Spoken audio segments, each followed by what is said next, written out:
안녕하십니까, 레필입니다. 2월 26일 원자력 테마 보도록 하겠습니다. 자, 오늘도 일부 종목들은 상승을 했고요. 전체적으로는 하락을 좀 했습니다. 그래서 특별하게 오늘 움직임은 없었던 것 같고요. 현대건설이 또 올라가면서 진행되었고, 나머지는 좀 약하게 진행이 되었습니다. 특히 이제 오늘 증시가 3.7% 가까이 코스피가 상승을 했고, 코스닥은 2% 가까이 상승을 했습니다. 근데 오늘 반도체 종목들이 상당히 이제 크게 올라가는 모습을 보여줬고요. 외국인 투자자는 근데 코스피에서는 2조 5천억을 매도를 했고, 기관 투자자가 1조 가까이를 매수했고요. 그 다음에 코스닥에서는 외국인 투자자가 4,900억, 기관 투자자 1,900억 매수하면서 진행이 되었습니다. 지수는 지금 또 6,300까지 올라가면서 매일매일 100, 200씩 올라가고 있습니다. 그래서 지금 어디까지 올라가나 싶을 정도죠. 이쯤 하면 이제 조정받을 만한 상황에서 계속 올라가는 상황이 이어지고 있는데요. 오늘 이제 26일 목요일이죠. 그래서 27일 내일 금요일이고, 그러면 2월에 움직임이 끝나게 됩니다. 근데 2월에 움직임이 끝나는 게 무엇이냐? 결국에는 리밸런싱, 분기 리밸런싱이긴 하지만 최근에 반도체에 대한 뜨거운 관심과 그런 이제 코스피에 대한 덩치가 커지는 그런 상황 속에 첫 리밸런싱이란 말이죠. 그래서 아무래도 그 리밸런싱에 의해서 반도체 쪽에 수급이 집중되었을 가능성이 커 보이고요. 의무적인 그런 이 매수세가 아마 패시브 자금으로 유입이 계속될 가능성이 큽니다. 그래서 27일까지가 그 움직임이 나오고, 그 뒤에는 이제 3월 달에 들어갔을 때 어떤 움직임이 나오는지 좀 지켜봐야 되고요. 글로벌 증시 움직임에 따라서 혹은 또 다른 이벤트에 따라서 코스피는 단기 조정이 나올 수도 있다라고 생각은 됩니다. 그래서 일단은 계속 주시를 해봐야 될 것 같고요. 외국인 투자자는 계속 빠지고 있습니다. 2조 5천억을 뺐고요. 그 다음에 1조 5천억 어제까지 해서 4조 가까이 빠졌고, 최근에는 연속적으로 빠지고 있습니다. 그래서 2월 13일부터 옵션 만기 근처부터 해서 계속 빠지고 있고요.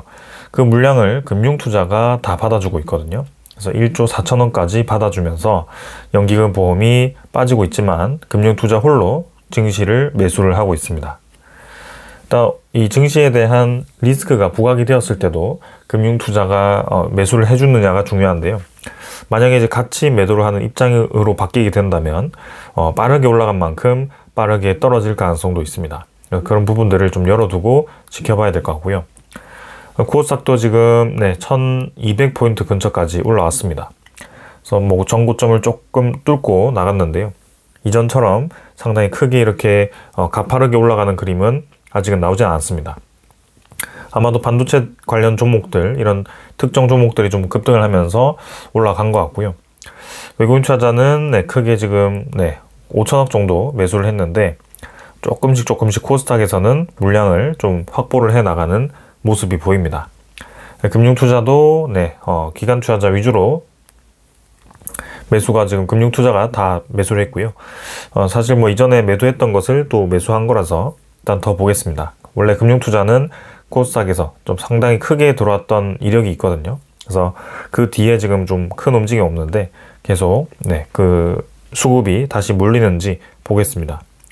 지금 금융투자는 코스피에 집중을 하고 있고, 코스닥은 아직 들어오지는 않고 있습니다. 해외 증시는 나스닥도 1.2% 올랐고요. 다우도 0.6% 올랐고, 니케이도 0.3% 정도 올라가면서 계속 아직 강하게 유지되고 있습니다. 나스닥이 최근에 좀 약했는데요. 떨어지는 듯 하면서 다시 바닥 라인을 받치는 그런 모습이 나왔습니다. 그래서 박스권을 계속 이어가는데요. 향후 움직임을 좀 주시를 해 보겠습니다. 환율은 1426원으로 진행이 되었고요. 계속 내려가는 추세가 이어지고 있습니다.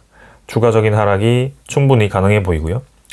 이 하락은 연기금 투자자가 개입을 해서 내릴 수도 있겠지만, 향후 이제 이 시간이 지날수록 원화에 대한 가치가 높아질 수 있는 이벤트들이 기다리고 있기 때문에 그러한 상황에 맞춰서 내려갈 수 있고요. 중장기적으로는 1,400원 아래로 내려갈 가능성이 있어 보입니다. 그래서 한번 찍고 올라가더라도 올라갈 것 같고요.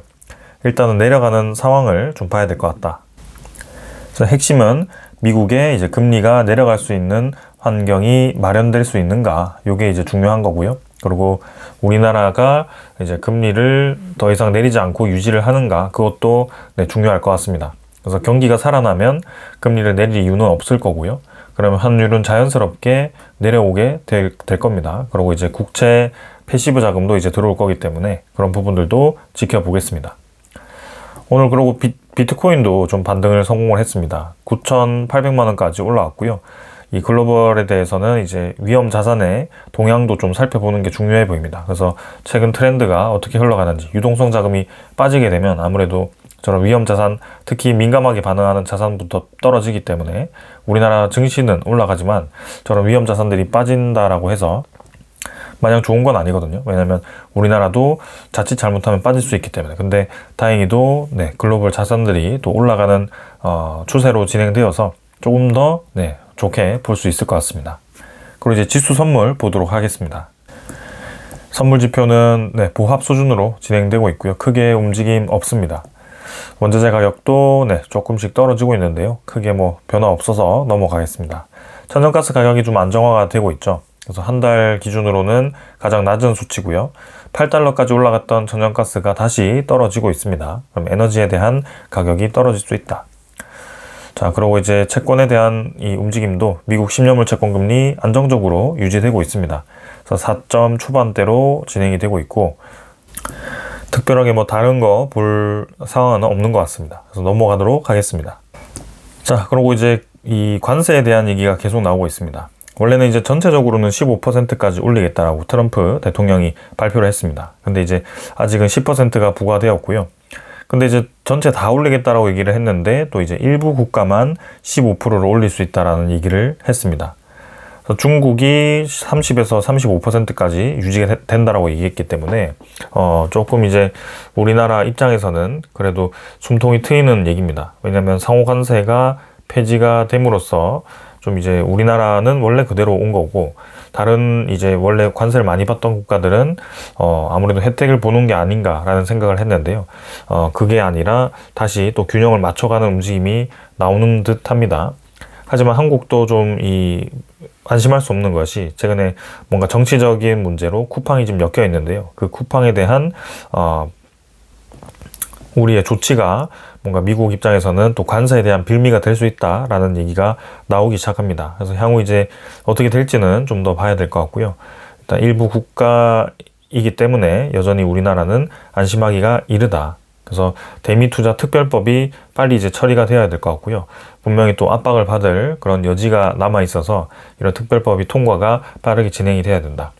그래서 미국과 신뢰 관계가 유지가 되어야 된다라고 생각을 하기 때문에 이제 뭐 통과를 할 거라고 생각이 되고요. 3월 9일 전까지는 진행될 거라서 곧 다다음 주 정도면 소식이 들려올 것 같습니다. 근데 이제 제가 이제 집중하는 것 중에 하나는 이 딥시크에 대한 충격입니다. 여러분들 이제 딥시크라고 한번 들어보셨을 텐데요. 미국의 이 챗 GPT, 그리고 제미나이 3 여러 가지 이제 이런 AI 모델들이 오픈된 과정에서 이제 중국도 개발을 했죠. 그게 이제 딥시크가 발표가 되었었는데요. 작년에 이제 딥시크가 발표되었을 때는 뭔가 이제 미국에서 거액의 자금을 투입해서 만든 모델보다 좀 더 효율적으로, 그리고 저가의 모델을 만들었을 때 충분히 커버가 가능하다라는 결과가 나옴으로써 이 미국의 AI 인프라에 대한 회의감이 결국에는 시장을 하락을 시켰었거든요. 근데 이번에도 지금 그 딥시크가 다시 한번 새로운 모델을 발표를 할 예정입니다.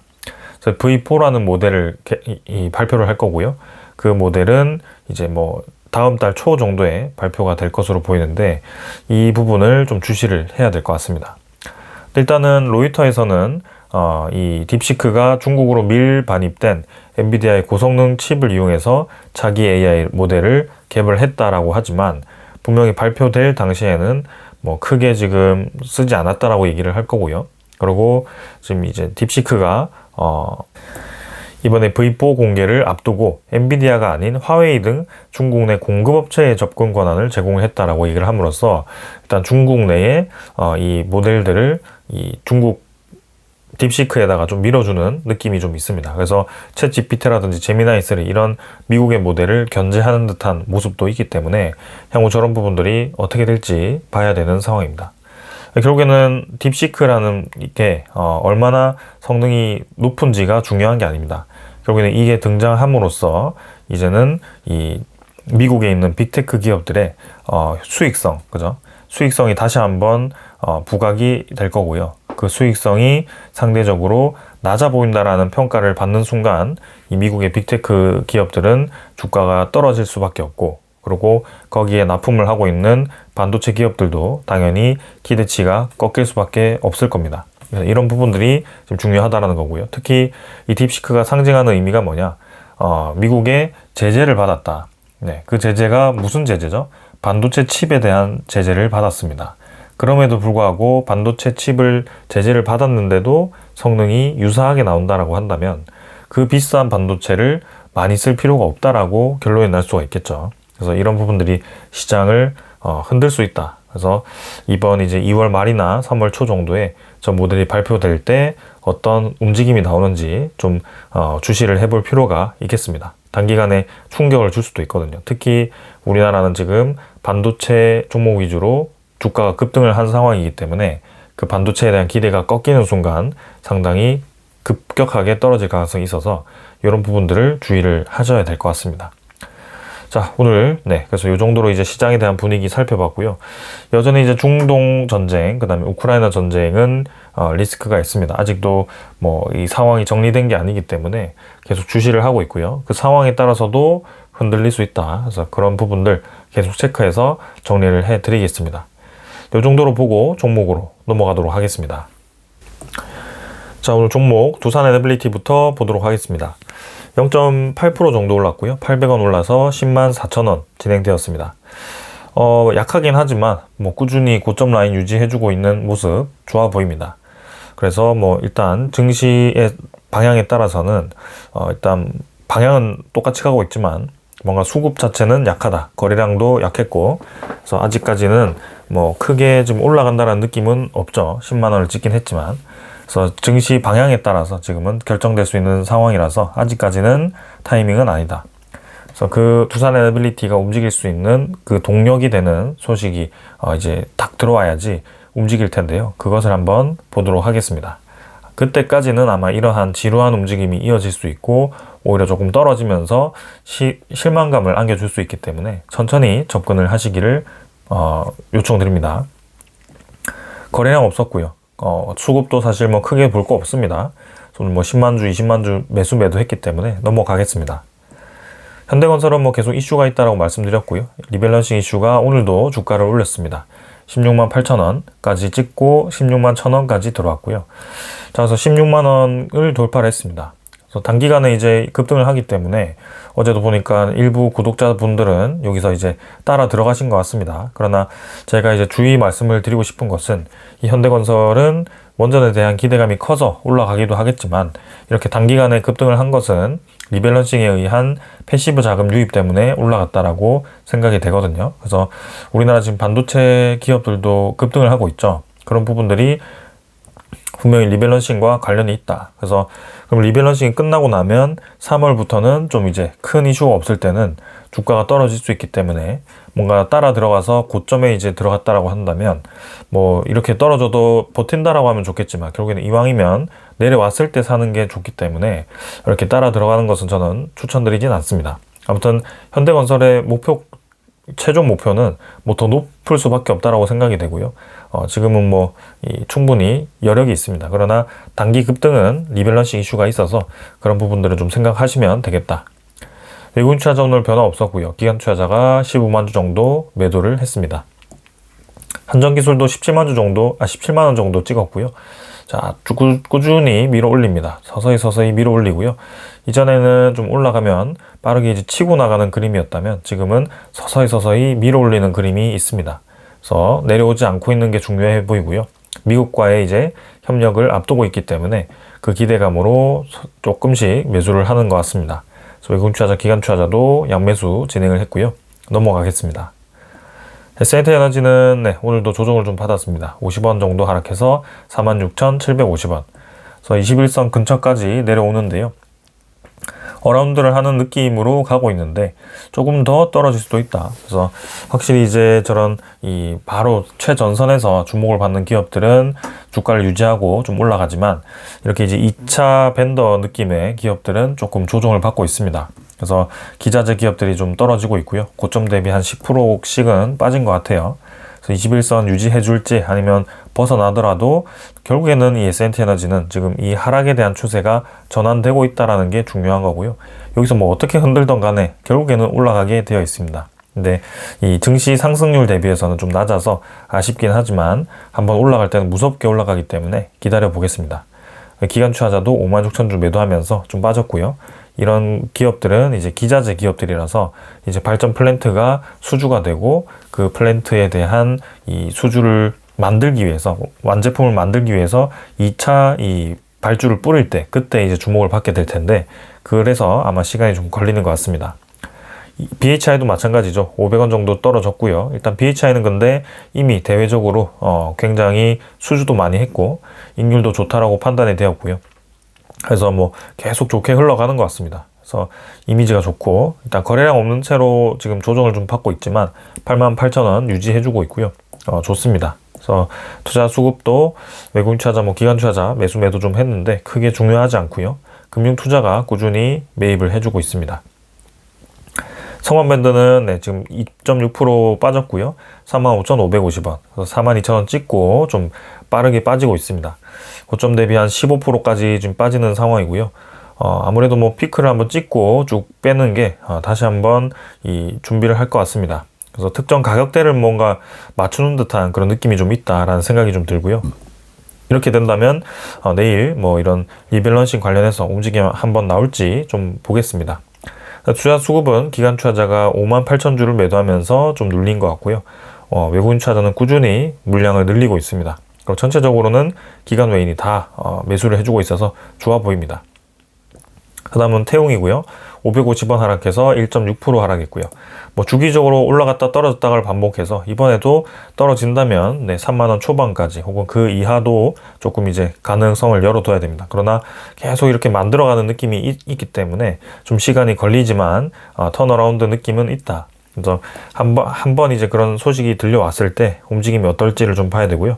워낙 이렇게 올라갔다 내려갔다 이 밴드가 큰 기업이라서 조금은 주의를 하시면서 봐야 된다. 그러나 장기적인 추세 자체는 확실히 위로 들었고 이 주가도 마찬가지 최종 목적지는 이 이상이기 때문에 조금 더 시간을 두고 천천히 접근을 할 필요가 있는 기업입니다. 수급은 근데 특별한 움직임은 없고요. 오늘 외국인 투자자 23,000주 매수했지만 어제 3일 정도까지 매도를 했고요. 매수 매도 반복하면서 사실상 이 누적 한 60일 정도 봤을 때는 기관 투자자가 일부 매수를 했고 외국인 투자자가 많은 매도를 좀 했습니다. 그래서 특별한 움직임은 아직까지는 없다. 우진도 이제 550원 하락해서 2% 정도 조정받았고요. 상승 수렴 패턴으로 이어가고 있는데 여기서 이제 언제 출발하는지는 사실 알 수가 없죠. 그러나 계속 만들어가는 느낌이 있습니다. 그래서 그 만들어가다가 어느 순간 이제 탁 출발할 텐데 그 시기를 기다리고 있는 거고요. 기관 투자자 72,000주 매도했고 외국인 투자자는 5만 주 정도 매수하면서 뭐 일부 매수 매도 했습니다. 그 다음에 이제 보성 파워텍도 조금씩 떨어지고 있는데요. 계단식으로 올라가다가 좀 떨어지고 있지만 뭐 크게 문제 없어 보입니다. 조금씩 뭐 계속 내려서 이까지 쭉 뺀다라고 하더라도 문제 없어 보입니다. 왜냐면 이렇게 만들고 다시 올라갈 거기 때문입니다. 그래서 천천히 접근하시면 되고요. 따라 들어가시면 좀 위험합니다. 이런 종목들은. 그래서 이제 원래 가지고 계시던 분들이 이제 접근이 가능하거나 혹은 이제 주가가 좀 과도하게 빠졌을 때나 다시 들어가 볼 만하다라고 생각이 되고요.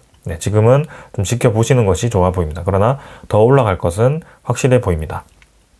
우리 기술도 이제는 좀 조정을 받죠. 투자 경고 종목 달고 계속 고점을 갱신하는 느낌이었는데요. 좀 조정이 시작되었고요. 그래서 이렇게 이제 힘이 좀 빠지기 시작한다면 조금씩 이제 내려올 가능성이 있어 보입니다. 왜냐하면 너무 올랐습니다. 고점 대비해서 지금 저점 대비해서 4배 가까이를 단기간에 올라갔기 때문에 아무래도 떨어질 수밖에 없다라고 생각되는데요. 얼마나 이제 오래 이제 이 구간을 횡보하느냐가 중요할 것 같고 결국에는 다시 이 고점을 뚫고 나가는 그 시기까지 시간이 좀 걸리더라도 결국에는 치고 나갈 거다. 그래서 수급은 지금 뭐 매수 매도 좀 했는데요. 그게 중요하지 않아서 넘어가겠습니다. 그래서 아직까지 뭐 재미는 없습니다. 분명히 이제 많이 올라와 있는데 최근에 이제 코스피를 보면 너무 이제 소외된 느낌이 있죠. 그러나 이 소외된 느낌도 이제 리밸런싱이 지나고 나면 조금 이 분산이 될 가능성이 있다. 그래서 3월부터는 이 테마에 대한 움직임이 들어올지 좀 지켜볼 필요가 있을 것 같고요. 계속 강조드리고 있는 이제 이 시장의 이목을 끌 수 있는 그런 상황이 좀 필요한데 그 상황들을 한번 계속 체크를 해 보겠습니다. 이 정도로 이제 시장 분위기 살펴봤고요. 오늘 준비한 소식들을 전달드리도록 하겠습니다. 자, 먼저 전해드릴 소식은 이 소식입니다. 미국 빅테크가 전기료를 자체 부담을 해야 된다라는 얘기입니다. 그래서 AI에 대한 수익성이 흔들리고 에너지 인프라주가 급 부상을 한다라는 얘기인데요. 그래서 내용을 한번 살펴보도록 하겠습니다.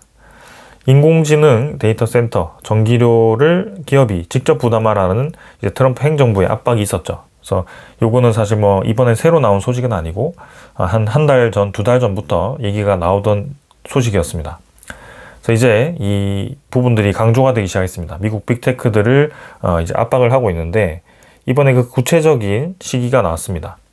그래서 도널드 트럼프 미국 대통령이 오는 3월 4일에 아마존, 메타, 마이크로소프트, 구글의 모기업, 알파벳 등 주요 빅테크 최고 경영자 CEO를 백악관으로 불러들여서 AI 데이터 센터 운영에 필요한 전력을 공공전력망에서 이제 빼고 기업이 직접 생산하거나 구매하겠다는 그런 내용의 공개 서약서를 받아내겠다라고 보도를 했다라고 합니다.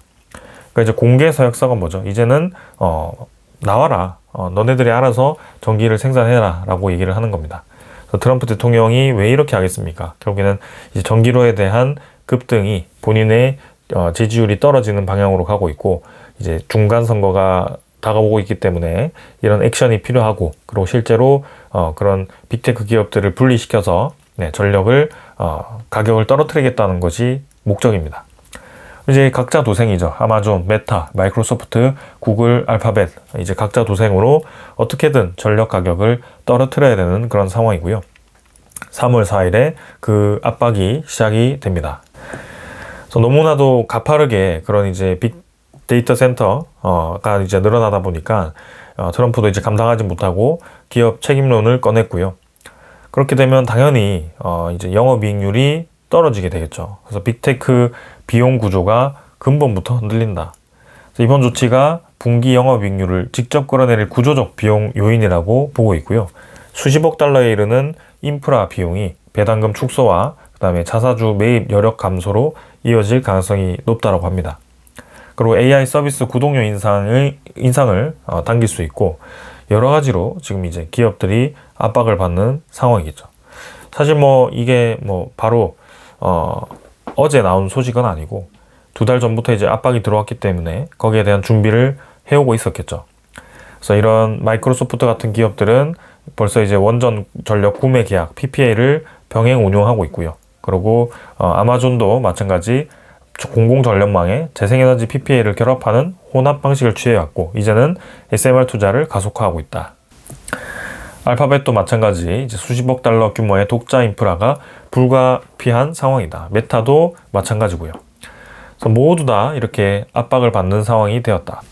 그래서 이제 한국 전력 산업의 이러한 상황들이 이제 뭐 변압기라든지 이런 현대 일렉트릭, LS 일렉트릭 그리고 뭐 이런 두산 에너빌리티 같은 기업들이 주목을 받을 거다라는 얘기고요. 그러면서도 어떤 에너지에 미국이 이제 집중을 하는지도 지켜볼 필요가 있겠죠. 그래서 그 부분을 이번 3월 초부터 주목을 하면 좋을 것 같습니다. 자, 결국에는 빅테크 기업들이 지금 맞이한 것은 무엇일까요? 엄청나게 지금 많이 수십억 달러씩 매일 돈을 부어가면서 AI를 개발을 하고 있습니다. 근데 그 AI가 여러분들이 생각하는 챗 GPT도 있고, 그리고 제미나이도 있고, 그리고 뭐 클로드라는 것도 있고, 그리고 또 하나 코파일럿이라는 마이크로소프트 모델도 있습니다.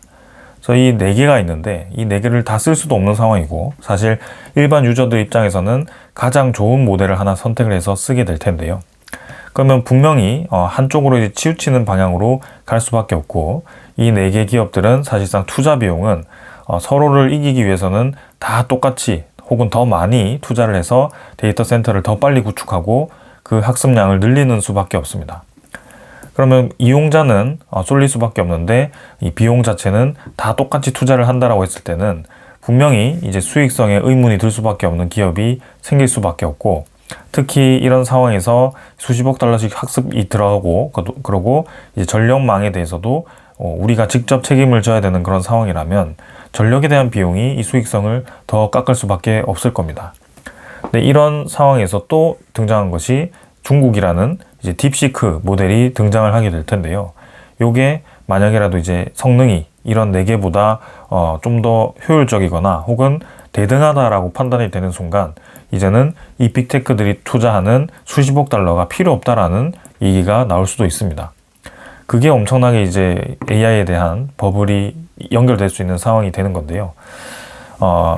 제가 말씀드리고 싶은 것은 결론적으로 봤을 때 가장 중요한 것은 효율입니다. 지금 무슨 상황이 벌어지고 있느냐? 우리나라 반도체 기업들이 엄청나게 주목받고 있습니다. 근데 영업이익이 실제로 이제 삼성전자가 작년에 40조 정도를 영업이익을 했는데 올해는 뭐 300조까지 나온다. 뭐 내년엔 350조까지 나온다. 이런 얘기까지 나오기 시작했습니다. 이 D램 가격이 기존보다 6배 가까이 혹은 10배 가까이 급등을 했기 때문인데, 이것 때문에 지금 우리 주변에 있는 뭐 노트북이라든지 휴대폰이라든지 이런 가격들도 다 올라가고 있습니다. 근데 이게 올라가니까 당연히 빅테크 기업들이 매입을 하고 있는 이 반도체 가격도 올라갈 수밖에 없고, 안 그래도 지금 이익이 떨어지고 있는 상황에서 원자재, 그죠? 반도체라는 이 원가가 더 올라가게 되면 이익이 더 떨어질 수밖에 없겠죠. 오히려 이게 이 상황이 빅테크의 향후 방향에 있어서는 뭔가 이제 전환이 될 수밖에 없는 방향으로 가고 있다라고 생각이 됩니다. 그래서 반도체가 비싼 것을 최소화시키도록 이제 구매를 최소화시키는 방향으로 갈 수밖에 없다라고 생각이 되고요. 그리고 이 이익을 높일 수 있는 방향으로 갈 텐데 그것이 전력에 대한 가격을 떨어뜨리는 방법입니다. 그래서 가장 최적의 에너지를 사용을 하려고 노력을 할 거고, 가장 에너지를 동일하게 이제 뽑아낼 때 비용이 적게 드는 방향으로 이 상황을 만들어 갈 텐데, 그게 이제 어떻게 결론이 나는지가 앞으로 이 기업들에게 상당히 영향을 크게 줄 거라고 생각이 됩니다. 그럼 지금 당장은 변압기도 필요하고 고압 송전망도 필요하고 뭐 미국 전역에다가 다 이 거미줄처럼 송전망을 깔겠다라는 계획을 가지고 있고, 그리고 이거 송전망 허가 받는데도 시간 오래 걸리고 준비하는데도 오래 걸리고요. 그리고 우리나라 뭐 HD 현대일렉트릭, LS일렉트릭, 효성중공업 이런 기업에서 변압기를 막 가져오는데도 너무 부족하다. 그럼 이게 다 비용이거든요. 이게 다 가격이 올라갈 수밖에 없습니다. 그럼 어떻게 하냐? 이게 이제 필요 없는 방향으로 갈 수밖에 없다라고 생각이 되고요. 그리고 이 송전망에 대한 허가를 이제 받지 않는 쪽, 그리고 필요 없는 쪽으로 가게 된다면 최적지에 그죠? 필요한 에너지만큼 배치를 하는 방법밖에 없습니다. 그게 이제 이 마이크로 원자로라고 계속 말씀을 드리고 있고, 그 방향으로 지금 갈 수밖에 없다라고 생각이 됩니다. 그래서 미국이 이미 이제 45일 만에 이 초고속 승인을 했다. 어떤 의미겠습니까, 이게? 이거 지금 빨리 써야 된다라고 판단을 내린 거고요. 대형 원전보다 지금 마이크로 원자로가 훨씬 빠르게 지금 진행 속도 있게 진행되고 있습니다. 지금 당장 빅테크 기업들이 전력 부족하고 지금 당장 전기료가 높아져서 빅테크 기업들에 떠넘겼는데, 이대로 가다가는 빅테크 기업들도 수익성 떨어지고 AI에 대한 개발의 회의론이 들면서 오히려 중국에게 기회가 갈 수 있고, 이런 애매한 상황이 되고 있거든요. 그런데 그 상황에서 대형 원전을 이제 10개씩 지어버리면 돈은 돈대로 이제 투입하고, 사실 이제 10년 뒤에 그게 완공이 제대로 될지도 모르는 상황에서 그게 된다라고 하더라도 문제인 거죠. 그러면 이제 빠르게 건설할 수 있으면서 이 전기를 최대한 뽑아낼 수 있는, 안정적으로 뽑아낼 수 있는 거, 요게 지금 이 SMR 그리고 MMR 요것으로 연결이 될 수 있다는 겁니다. 그래서 그 이제 MMR이라는 것은 핵 에너지에 대한 양도 적고, 그리고 소형화가 되어 있기 때문에 일단 완전히 그냥 자연 냉각이 가능하고, 대신 이제 열 효율이 좀 떨어져서 그런 부분이 있겠지만, 근데 최적지에 원하는 만큼 깔고 그리고 이렇게 비행기로 운송도 가능하고 너무나도 지금 편리하다는 거죠. 그래서 마찬가지 그냥 배터리처럼 활용을 하겠다라는 겁니다. 그래서 카레이도스를 승인을 했다라고 제가 이전 영상에서도 말씀을 드렸고요. 이게 지금 마이크로 원자로를 개발하는 기업이 한 개가 아닙니다. 네, 한두 개가 아니라 5개 이상인 것 같아요. 그래서 계속 이제 개발을 할 거고 속도감 있게 진행될 가능성이 크다. 왜냐하면 이미 한계를 느꼈기 때문입니다. 그 한계를 느낀 이 머스크는 우주 태양광 얘기를 했고 구글도 그쪽에 이제 들어가게 되는 건데요. 이제는 우주 태양광조차도 사실상 그 쏘아 올리는 비용도 중요하지만 그 우주에 나간 그 데이터 센터가 과연 이제 지구 전체를 돌고 있는 그 상황 속에 안보의 입장에서 잘 유지될 수 있을 것인가. 당장 이제 스타링크 같은 경우도 러시아와 중국이 굉장히 이제 눈치거리로 보고 있습니다. 그것을 어떻게 떨어뜨릴 것이냐, 어떻게 견제할 것이냐를 고민하고 있는 상황에서 데이터 센터가 그게 미국 영역 밖에서 계속 돌고 있는데 언제 어디서 무슨 일이 일어날지는 알 수 없는 상황이고, 그러면 결국에는 이제 안보도 따지고 비용도 따지고 그런 이제 시간도 따질 수 있는 모든 이제 결합되는 영역이 마이크로 원자로가 될 수 있다. 그럼 가격이 가장 문제가 될 텐데 그 가격은 대량 생산을 해서 완전히 그냥 모듈식으로 뽑아내는 그런 파트너들이 필요할 거고요. 그리고 공정을 최적화시켜서 그것을 싸게 만들 수 있는, 뭐 옛날처럼 두드려 가지고 만드는 게 아니라 그냥 한 번에 찍어낼 수 있는 3D 프린팅을 하든지 혹은 뭐 획기적으로 이제 가공 기술을 해서 그것을 원가를 완전히 줄일 수 있다든지 그런 방법을 활용할 수밖에 없을 겁니다. 그래서 우리나라 기업들이 그 역할을 할 거고 그 상황으로 갈 것이다. 근데 이게 뭐 바로 한 달, 2달 만에 가는 게 아니라 이제는 그 방향으로 갈 거고요. 그 내용들이 이제는 서서히 눈에 띄기 시작할 겁니다. 자, 그리고 이제 UAE도 이쪽에 주목을 하고 있습니다. 나노 뉴클리어 에너지와 MMR로 이제 이렇게 우리나라 DS 단석이라는 기업이 또 진출을 한다라고 얘기를 했고요. 그래서 UAE에다가 MMR 사업을 투자를 하게 됩니다. 그래서 최근에는 이제 SMR보다 MMR에 대한 얘기가 더 많이 나오는 것 같죠. 그래서 그 내용이 지금 확실하게 언급이 되고 있다. 그리고 SMR도 지금 계속 진행 중입니다. 삼성물산이 이제 폴란드발 SMR의 이제 수주를 준비를 하고 있고요. GE 버너버와 히타치가 이제 개발한 모델이고, 여기 이제 폴란드 전력공사와 이제 이렇게 삼성물산이 기본 설계 계약을 준비를 하고 있습니다. 그래서 이제 진행이 되면 폴란드에 24개까지 건설할 수 있는 프로젝트이기 때문에 상당히 중요하고요. 그리고 우리나라 기업도 일부 참여한 프로젝트라서 중요합니다. 그래서 지금 이 SMR도 마찬가지입니다. 조금 이제 모델이 크죠. 뭐 300메가와트급도 있고, 뭐 110도 있고, 뭐 180도 있고, 170도 있고, 여러 모델이 있습니다. 근데 이걸 이제 어떻게 싸게 만드느냐가 가장 중요한 거고요. 그래서 가장 싸게 만드는 방법은 뭘까요? 뭐 복잡한 뭐 이 원자로라든지 뭐 증기 기관이라든지 이런 것들을 다 만들어서 하나 결합시키고 그것을 운영하는 데는 너무나도 시간이 오래 걸리죠. 그러면 일체화된 모듈을 만들도록 그것을 설계한다면 더 좋겠죠. 그래서 그 모델이 지금 BWRX 모델이다라고 보시면 될 것 같고요. 더 간편하게 만들었다. 그리고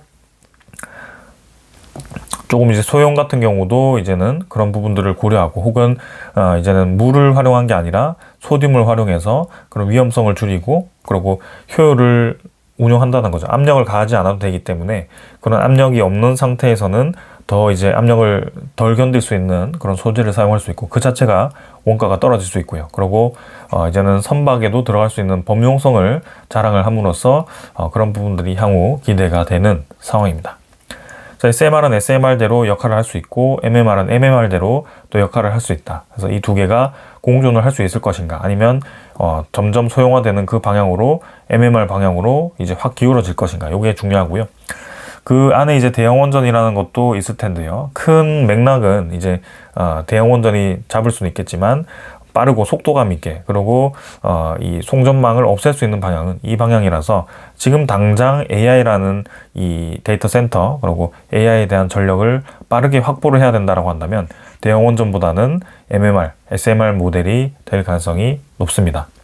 그래서 향후 이 시장을 주목을 해야 되고, 우리나라 기업들의 참여도를 주목을 할 필요가 있겠습니다. UAE와도 이제 뭐 원전에 대한 일부 협력을 진행을 했다라고 하고요. 그래서 뭐 방산 협력과 함께 원전 협력을 했습니다.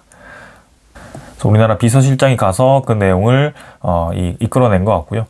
그래서 뭐 UAE 쪽에서는 이제 제3국에 대한 진출 수주를 이제 또 준비한다라는 얘기인데요.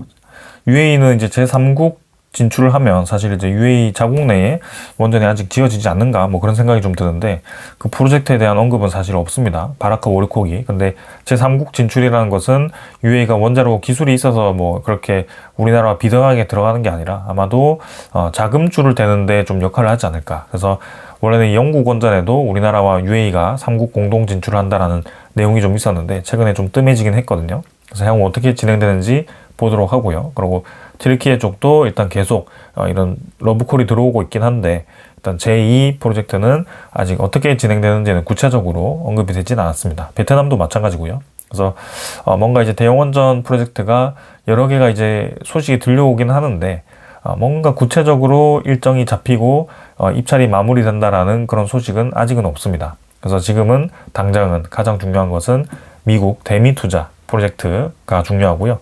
3월 초에 있을 이제 트럼프가 이제 빅테크 기업들을 압박을 했을 때 빅테크 기업들이 어디에 투자를 하고 어떤 쪽에 무게를 두는지를 이제 주시를 해봐야 될 것 같습니다. 그래서 이제는 반도체 칩 아무리 사봤자 자기들이 이제 전기료 감당해야 되는데 그거 계속 사다가 그 비싼 전기료 해서 감당할 수 없을 거거든요. 그래서 이번에 딥시크 발표와 함께 아마 이 빅테크 기업들도 전력에 대한 가격 경쟁력 확보로 바꾸게 된다면 이 그동안 잠잠하던 이 전력 기업들이 힘을 한번 크게 받을 거라고 생각이 됩니다. 자, 그래서 증시는 팍팍 올라가는데 좀 답답하지만 좀 더 기다려 봅시다. 그래서 이제 2월 넘어갔고요. 3월부터 해서는 서서히 윤곽이 드러날 거고 대미 투자 드러나면서 우리나라 1호 프로젝트 원전이 될지 아니면 뭐 LNG 가스부터 시작할지 일단 일본도 대미 투자 이후가 차세대 원자력 투자이기 때문에 우리나라도 따라갈 가능성이 크고요. 그래서 3, 4, 5월 이쯤에서는 아마도 좀 윤곽이 드러나고 구체적인 안이 나오면서 힘을 받기 시작할 것 같습니다. 자, 그래서 이 정도로 좀 마무리를 하도록 하고요. 네, 오늘 여기까지 하고 내일 뵙도록 하겠습니다. 감사합니다.